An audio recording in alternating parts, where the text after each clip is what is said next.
कलाकार लाती है हमें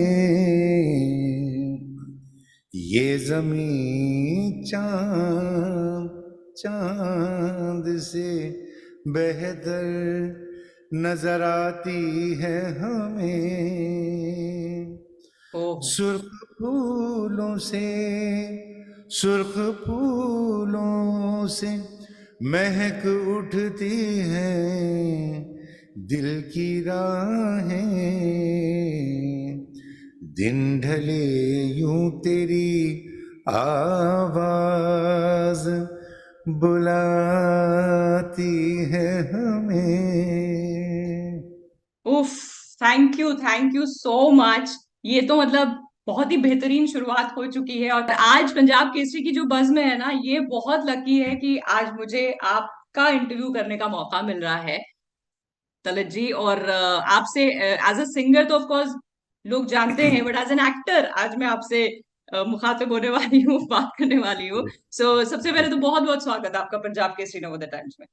धन्यवाद धन्यवाद, शुक्रिया। और मैं ये कहना चाहूँगा कि पंजाब से मेरा ख़ास ताल्लुक़ इसलिए है कि पंजाब में मैंने बहुत अरसे से आ रहा हूँ। आप जब पैदा भी नहीं हुई थी जब से मैं शोज़ कर रहा हूँ और जी। सुनने वाले हैं पंजाब में। अभी इनफैक्ट हाल ही में चंडीगढ़ क्लब में मैंने शो किया था हाँ हाँ हाँ। दिसंबर 28 दिसंबर को। तो इतना माहौल अच्छा खूबसूरत होता है, लोग बैठे रहते हैं, मौसम बोलते हैं ना गुलाबी मौसम। मैंने जैकेट वैकेट पहन कर ठंड में गा रहा हूँ और मेरे सुर नज़र आ रहे हैं, मुझे मेरी सांस नज़र आ रही है सब। आप समझते हैं, जी। ठंड जब होती है जब आप गाते हैं तो आपकी सांस नज़र आती है। तो मैंने मजाक से कह दिया कि भाई हमने तो सुना था कि सुर को सुना जाता है, लेकिन आज मैं सुर देख भी रहा हूँ मेरे। लेकिन आज जो मैं बात आपसे करूंगी, ऑफ कोर्स लोग और दुनिया पूरा जानती है कि तलत अजीज एक बेहतरीन गजल सिंगर हैं, परफॉर्मर हैं, आर्टिस्ट हैं। ये लेकिन एक छुपा रुस्तम वाला आपका अंदाज जो 90s में आप लेके आए, फिर फितूर में लेकर आए, अब वापस से लेके आ रहे हैं आपकी एक्टिंग का, उसके बारे में भी आज हम बातें करने वाले हैं। तो सबसे पहले तो मैं गुलमोहर के बारे में आपसे पूछूंगी। बड़ा अभी छुपे छुपे अंदाज में ही आप बता रहे हैं कि हाँ है रोल अभी, अब जनता बताए कैसा है क्या है, तो अभी कितना बता सकते हैं? नहीं, मैं कह देता हूँ कि छुपाने की क्या बात है। बहुत अच्छा, बहुत इंटरेस्टिंग रोल है। बहुत मैं मेरे ख्याल से बहुत कंफर्टेबल मैंने काम किया। जी। मुझे कैमरे से कोई शिकायत नहीं है, कैमरा में कॉन्शियस नहीं हूँ मैं, इसलिए तो मुझे लोग लेते हैं। थोड़ी बिल्कुल। बहुत एक्टिंग कर लेता हूँ, ज़्यादा नहीं तो नहीं, थोड़ी तो कर लेता हूँ। अच्छे अच्छे एक्टरों के साथ मैं अपना बरकरार रख लेता हूँ स्टैंडर्ड। जैसे मनोज हैं, शर्मिला जी हैं, दूसरे जो जो प्रोफेशनल ट्रेंड एक्टर्स हैं। मैं तो नेचुरल हूँ और यही सब लोगों ने नोटिस किया। इनफैक्ट शर्मिला जी का फोन आया था मुझे पर एक हफ्ता पहले कि तरत तुमने देखी फिल्म? मैंने कहा नहीं देखी। बोली मैं देख कर जा रही हूँ वापस दिल्ली, तो तुम्हें देखना चाहिए। मैंने कहा देख लूंगा ना। बोले नहीं अभी ट्रायल्स हुए हैं, 28 को जाओ तुम। तो मैं कहना चाहती हूँ शी सेड, उन्होंने कहा मैंने नहीं, कि तुमको देख मैंने। हालांकि हमने शूटिंग तो करी, शूटिंग में तो आप कर लेते ना तो, हाँ लेकिन हाँ। जब आप देखते हैं पर्दे पर तो उन्होंने कहा कि तुम तो अच्छा, तुम बहुत नेचुरल हो, तुमको और काम करना चाहिए। तो मैंने कहा हमारा एक वादा था ना जब हमने, जब लास्ट शूट हमारा खत्म हुआ था इससे, तो उन्होंने कहा था कि I really enjoyed working with you, hope we do it so more so in the future. I said yes, God willing, yes. तो मुझे अच्छा लगा, क्योंकि क्या है ना कि एक तारीफ होती है जो एक एक फन जानने वाले की, जैसे कि अगर मैं गा रहा हूँ या जी। कोई बच्चा गा रहा है और एज ए सीनियर सिंगर मैंने कह दिया बेटे बहुत अच्छा गाया तुमने, गुड, वाज नाइस, तो उसकी एक अलग वो एक वैल्यू रहती है। बिल्कुल वैसे बिल्कुल। ही शर्मिला जी ने जब कहा, और शर्मिला साहिबा जो है वो मंजीली आर्टिस्ट है, बहुत सालों से काम किया और उनका ये कमबैक है। तो मुझे खुशी है इस बात की है कि उनके साथ मैंने इस कमबैक में मैंने शिरकत की है। बिल्कुल। लेकिन ये 90s में आपने काफी सारे सीरियल्स में काम किया था, सैलाब हो गया, साहिल हो नहीं नहीं गया। नहीं नहीं, मैं 90s में काफ़ी सारे सीरियल्स में एज एन एक्टर नहीं काम किया, बहुत कम सीरियल्स में काम म्यूजिक। किया। जी। साहिल में किया, दिल अपना प्रीत पराई, घुटन, ऐसे तीन चार हैं जो मैंने जी। सेलेक्टेड किए। हाँ। नूरजहां था। लेकिन काफ़ी सीरियल्स में मैंने मौसीकी दी थी। जी। हर एक जो सीरियल आता था उसका जो टाइटल गाना 90s में था वो मेरा था। राइट सैलाब की राइट। बात, सैलाब में मैंने एक्टिंग नहीं की थी, उसकी म्यूजिक मैंने की थी, ओके। जिसमें जगजीत सिंह साहब ने गाई थी, अपनी मर्जी से कहा आपने सफर हाँ किया जी, हाँ हमने। जी, हाँ जी, हाँ जी। बड़ी पॉपुलर है, आज भी पॉपुलर है वो। तो वो मैंने चुरिंदा किया था। उससे पहले मैंने एक फिल्म की थी महेश भट्ट साहब के साथ। महेश भट्ट ने मुझे अप्रोच किया था जब जी। 80s में, नहीं, एक फिल्म बनाना चाहता हूँ यार, और उसमें तुम रहोगे और अनुपम रहेंगे और संगीता रहेगी। धुन। इट वॉज अ धुन, जी हाँ। वो इतनी अच्छी फिल्म बनी थी, और फिल्म बाप बेटे की कहानी थी वो, और म्यूजिक पर थी लक्ष्मीकांत प्यारेलाल, बख्शी साहब, मेहदी साहब ने एक मतलब एक भजन गाया मेरे साथ ओपनिंग उसमें, जो बहुत अच्छा था। बट ये कहते हैं ना कि वो बशीर बदर साहब का शेर है, जो अभी मैंने एल्बम रिलीज किया है, यादें देख रहे हैं पीछे आप, तो उसमें जी। उनका एक जी। शेर है कि बरसात में दीवारों दर की सारी तहरीरें मिटी। तहरीर मतलब राइटिंग। हम्म।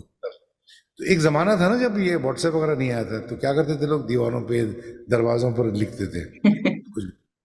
तो वो ये बात वो उस जमाने की है कि बरसात में दीवारों दर की सारी तहरीरें मिटी, धोया बहुत मिटता नहीं तकदीर का लिखा होगा। तो जब तकदीर में आपका लिखा होगा ना, तो वो कहीं ना कहीं से आ ही जाता है। लेकिन उसका ये मतलब नहीं कि आप हाथ पे हाथ धरे बैठे रहें, या तकदीर में लिखा है तो आएगा, नहीं तो क्या करो। मेहनत करते जाइए, जस्तजू करते जाइए, लगन से आप काम कीजिए, और जब वक्त आएगा तो। मैंने वो फिल्म की थी, मुझे पता है कि कितनी कितनी मेहनत की थी मैंने। एक पूरी फिल्म, हम्म। मेन कैरेक्टर, मेन रोल मेरा था, संगीता थी उसमें। मैंने चिन्नी प्रकाश के सेट पर पूरा मैंने डांस किया, साढ़े पाँच दिन। खुदा के वास्ते मैं सोचता हूँ कैसे किया, मैं कर लिया। लेकिन वो नसीब में नहीं था, हालांकि फिल्म कंप्लीट हो गई थी, लेकिन हालात ऐसे हो गए थे कि वो जो भी थे छोड़िए। उसके बाद फिर मैं डिसहार्टेंड हो गया, मैं चला गया अमेरिका, चला गया, सेटल हो गया, तकरीबन सेटल हो गया था वहाँ पर, बच्चे भी वहीं। फिर वापस आया मैं, कुछ ऐसी पर्सनल चीज़ें थी मुझे रैप अप करी थी, वापस आया, फिर यही रह गया। फिर से रीस्टार्ट किया अपनी ज़िंदगी मैंने, फिर से शुरू की दूसरी तरफ। आप समझ रही है, 94 में जी। एक जिंदगी थी मेरी जो शुरुआत से, और 93 तक। उसके बाद मैं अमेरिका चला गया, वहां से वापस आया, फिर 94 से मैंने फिर से री अपनी जिंदगी की शुरुआत की। फिर एल्बम बनाना शुरू किए, फिर टेलीविजन का शुरू हो गया था दौर, टीवी सीरियल्स का, डीडी मेट्रो वगैरह आ गया था। तो हम्म। उसलिए सिनेमास्टेक कंपनी थी, जिसमें सोनी सोनी जो महेश भट्ट साहब की वाइफ है, जो आलिया की माँ है, उस सोनी ने, क्योंकि उसमें वो उसमें काम, सोनी ने भी काम किया था। तो उसमें एक रोल था साहिल में, जो वो शी आस्क्ड माय वाइफ कि भाई तरत से बोलो ना करने के लिए। तो मैंने कहा नहीं, नहीं करना है मुझे, क्या यार अभी फिल्म पर नहीं, नहीं करना, क्या। शी सेड क्या बुराई क्या है, अच्छा अच्छा। उस जमाने में सीरियल्स पे very short like a film, एक एपिसोड 3-4 दिन में शूट होता था, पता है, लाइक ए फिल्म। मुझे याद है कैमरामैन थे मिस्टर मूर्ति, जो गुरुदत्त के कैमरामैन थे। वो आते थे बेंगलोर से शूटिंग के लिए, 3-4 दिन रहते थे, और वो एक एक शॉट जो है लाइटिंग करके, जो बाद में टेलीविजन में वो कर ही नहीं सकते थे ना। तो वो वहां से फिर शुरुआत हुई। तो फिर उसके बाद मैंने सिलेक्टेड सीरियल्स में काम किया। मुझे याद है एक सीन साहिल में था। मजे की बात ये कि साहिल जो है ना, ये जो टीवी सीरियल जी। काफी मशहूर हुआ था, उसमें मेरा रोल था फिल्म स्टार का, और किरण कुमार थे म्यूजिक डायरेक्टर। और मैं मतलब मेरी मंगेतर होती थी वो, मतलब उस की सोनी राजदान, जब वो जवान थी। और एकता कपूर ने, एकता जो मनीष की वाइफ है ना, वो मेरी बीवी का रोल कर रही थी। सोनू वालिया जो है मेरी हीरोइन होती थी, और मैं जो है, मतलब मेरा negative character, shades of negative थे, मतलब फिल्म इंडस्ट्री पर था कि ये हीरो है, ये मतलब किसी के साथ वफा नहीं करता, इधर भी उधर भी उधर भी, लेकिन एक उसकी बेटी होती है। तो वो एक इंटरेस्टिंग कैरेक्टर था। तो मैंने सोचा करूं या ना करूं।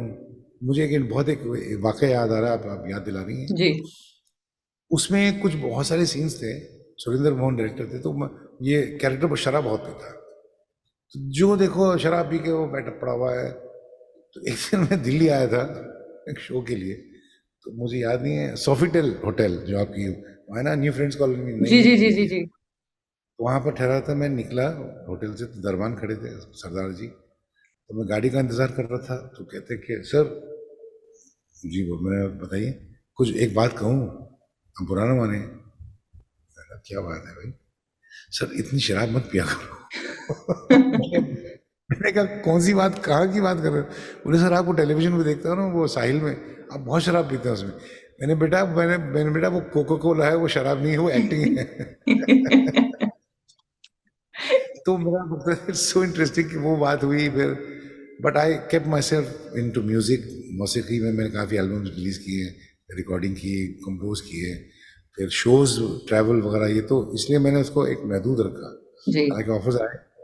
फिर उसके बाद जो, अभी मैं अपनी लंबी कहानी आपको बता रहा हूँ, ऐसे आप तो बात ही नहीं कर रही, मैं ही बातें कर किए नहीं, जा रहा हूँ। मैं इसलिए सुन रही हूँ बिकॉज आपने क्रिकेट छोड़ के म्यूजिक पकड़ा, और म्यूजिक जो पकड़ा है वो ऐसे पकड़ा है कि एक पीढ़ी को आप गजल की तरफ लेके जा रहे हैं, उसको बता रहे हैं कि ये गजल होती है, इसकी जो बात है इसमें गहराई होती है।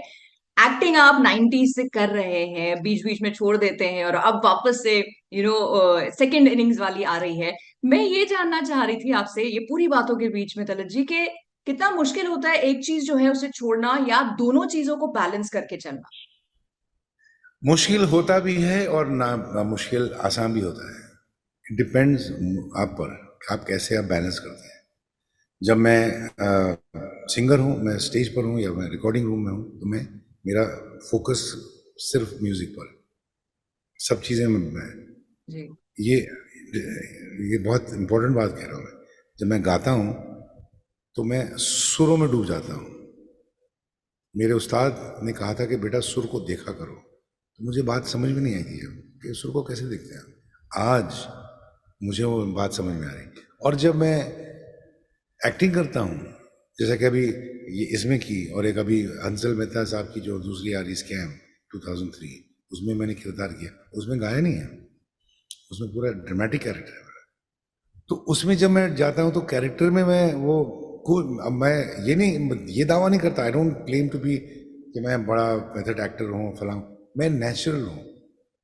मेरे में एक खासियत है जो मैंने मैंने मैंने ये एक चीज़ नोटिस की कि मैं जब सेट पे होता हूँ और अच्छे मेरे साथ आर्टिस्ट साथ होते हैं, तो हम लोग कैमरा को भूल जाते हैं।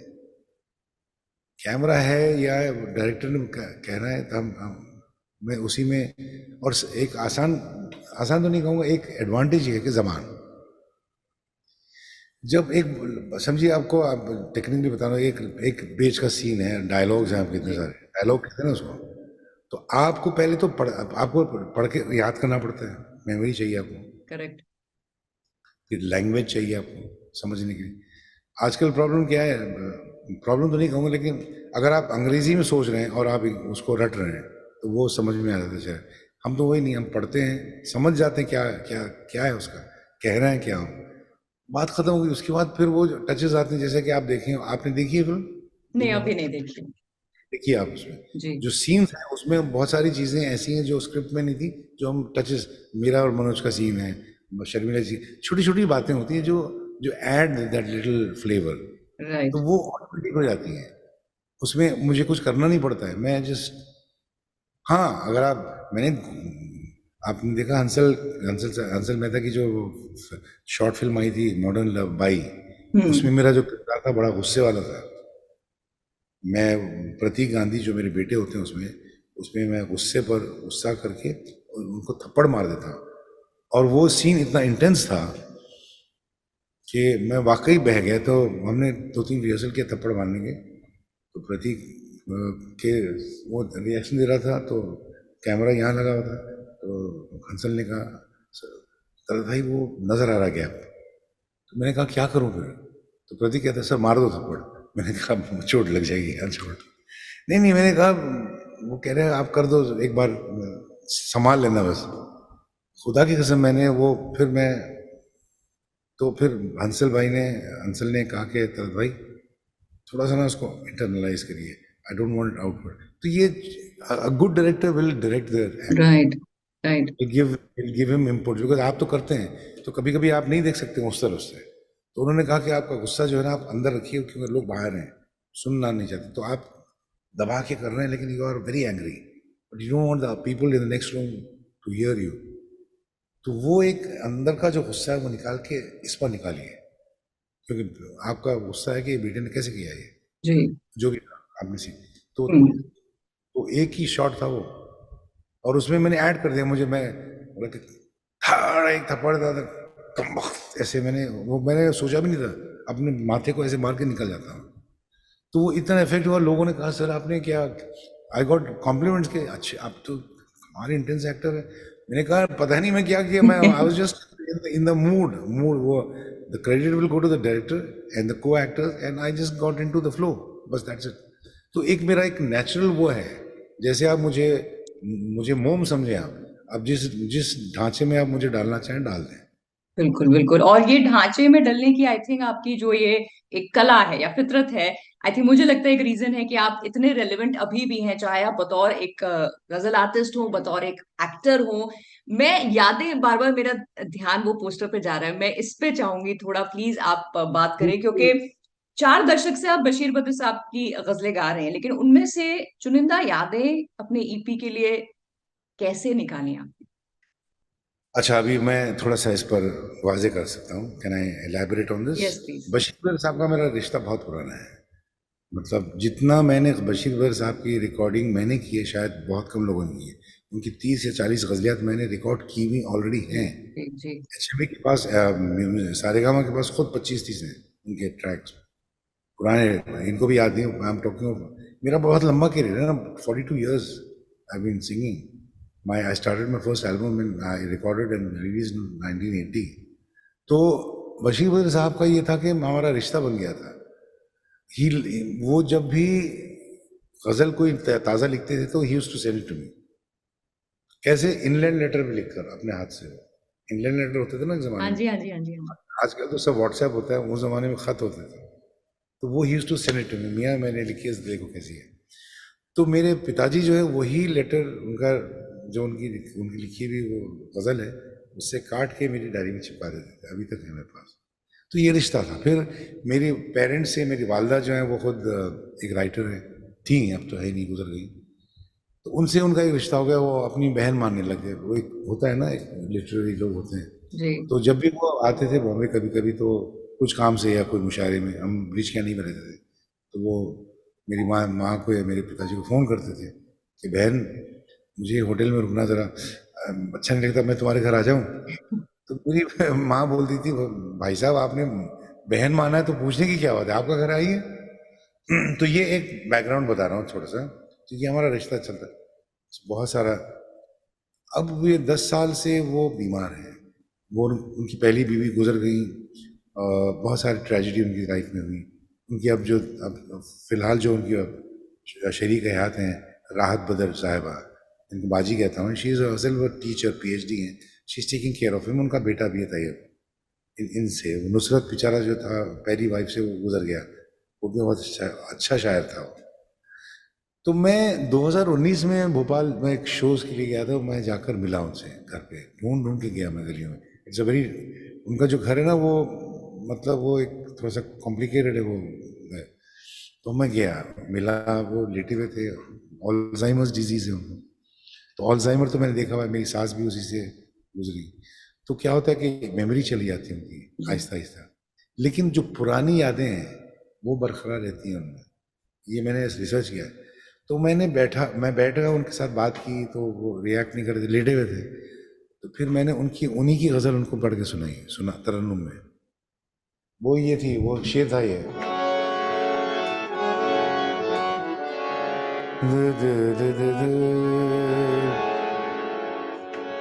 इसी शहर में, मैं ऐसे ही पढ़ देता हूँ, इसी शहर में कई साल से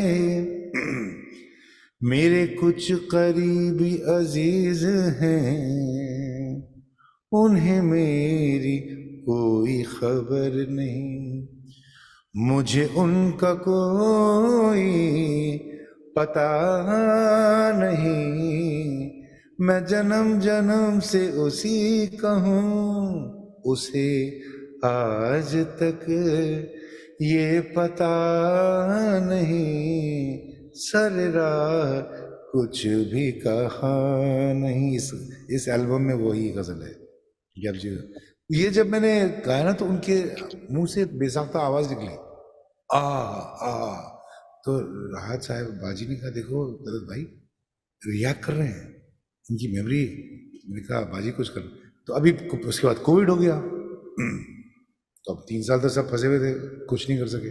जब से मेरे जहन में था ना मुझे कुछ करना है, तो to cut a long story short, मैंने एक इवेंट, और मेरे दोस्त विवेक तनखा साहब आपके दिल्ली के बहुत अच्छे दोस्त हैं और फाउंडेशन रखते हैं, मैंने कहा विवेक भाई एक ऐसे ही शाम करनी है बशीर वल साहब के नाम, और उसमें मैं चाहता हूँ कि उनकी मदद तो क्या हम कर सकते हैं, कुछ नहीं कर सकते, लेकिन उनको ऑनर करेंगे।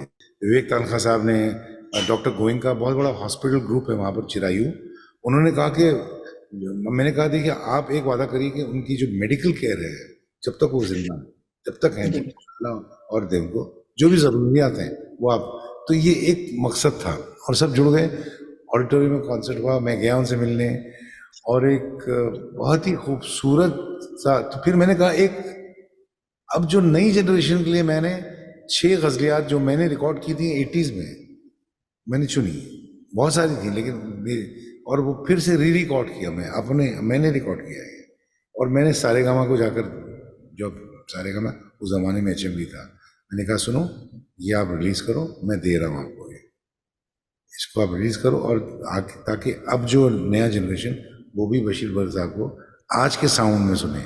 गजल वही है, कॉम्पोजिशन वही है, अभी जो मैंने सुनाई जैसे आप जी, उसका जामा कहते हैं ना, जो खुलिया जो है हमने मॉडर्न इन सेंस कि एक आज का साउंड जो है।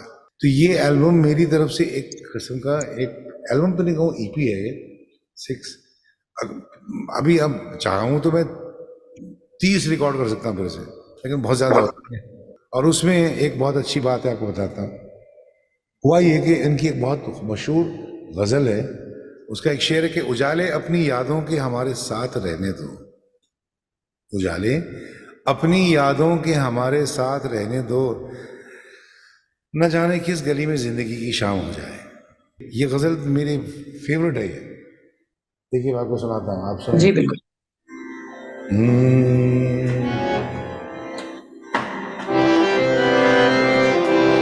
हमारा दिल सवेरे का सुनहरा जाम हो जाए। देखिए क्या, देखिए कितनी खूबसूरत बात है। चरागों की तरह,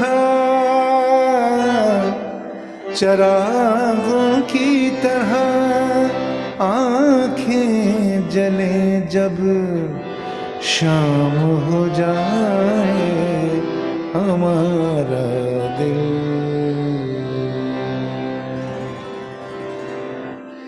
कभी तो आसमां से चांद उतरे जाम हो जाए, तुम्हारे नाम की एक खूबसूरत शाम हो जाए।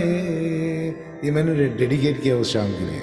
वाओ, और वाओ। फिर और ये जो असली गजल शेर है, उजाले अपनी यादों, उजाले अपनी यादों के हमारे साथ, हमारे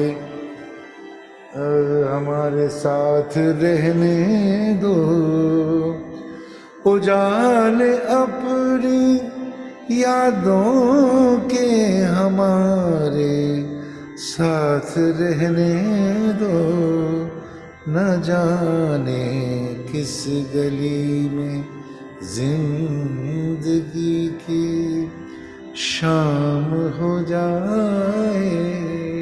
आपको पता है क्या हुआ? मैं उनके घर गया था कॉन्सर्ट के दिन मिलने, तो उनको बिठा के रखा था मेरे लिए, वो बैठ के रहे, ज़्यादा देर नहीं बैठ सकते, तो मैं गया उनके पास बैठा, वो कहना चाहते हैं नहीं कह सकते, वर्ड्स फॉर्म नहीं होते।